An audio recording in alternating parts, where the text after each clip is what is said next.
மச்சான், இந்த மலைக்கு மேல பாகுபலின்னு மார்வெலுக்கு டஃப் கொடுக்க ஒருத்தர் இருக்கானா? நூலை விடு மச்சான், ஒரு 8 பாத்துட்டு வருவோம். இந்த பேட்மேன் தொல்லையே தாங்கல. இவன் யாரா குட்டி குஞ்சான்? தனக்கு பிடித்த பெண்ணிடம் நீதாண்டி என் அஞ்சல என்று கூறியதற்கு தூக்கி போட்டு மிதிப்பேண்டா உன் குஞ்சுல என்று அந்த பெண் கூறியதால் அதிர்ச்சி.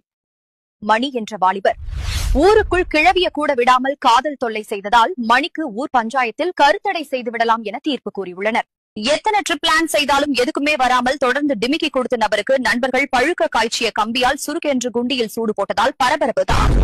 கொட்டையில கட்டி கட்டியில குட்டி இத பாக்குறவ ஒரு பட்டின எழுதிய கவிதை சர்ச்சையில் உள்ளன. இப்படிக்கு கொட்டை நியூஸ். பிரியா என்ற இளம்பெண் கட்டினால் கொரியன் பையனைத்தான் கட்டுவேன் என கூறியதால் அடித்து வீட்டை விட்டு துரத்தியுள்ளார் பிரியாவின் தந்தை. இன்றைய முக்கிய செய்தி நடக்கும்போது காக்கா தன் தலையில் தூறியதால் பழி வாங்குறதுக்காக திருப்பி அந்த காக்கா மேலாய் போன அஸ்வின் கைது செய்யப்பட்டார். கேணப்புண்டைங்க எனக்குன்னே வந்து சேருது. மேடம், எனக்கு 35 வயசு ஆகுது. ஒருத்தனும் பொண்ணு தர மாட்டான். காரணம் இந்த பேட்மேன் தான். அப்படி என்னப்பா பண்ணா இவன் உன்ன? பொண்ணு வீட்டுக்கு கால் பண்ணி அவனுக்கு குட்டி குஞ்சின்னு வேலையை பார்த்து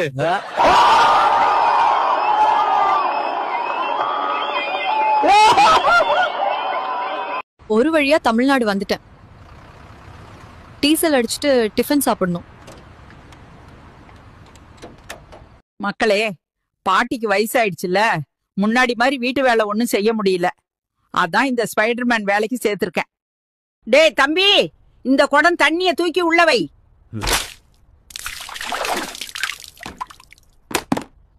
அறிவு கெட்ட பையன் குடத்தை உடைச்சிட்டு ஒன்னும் நடக்காத மாதிரி போறான் பாரு. இவனை வேலைக்கு எடுத்ததுக்கு செருப்பாலே என்ன அடிச்சுக்கணும். நான் ஷூ தான் போட்டிருக்கேன் பாட்டி. செருப்பு வாங்கிட்டு வரவா? டேய் நில்லுடா லூசு பையலே. என் ஆளை எவனும் ஆட்டைய போடலையா? அவதான் ஏதோ பானிபூரி விக்கிறவங்க கூட ஓடி போயிட்டாளாண்டா. ஓடி போயிட்டாலாம்.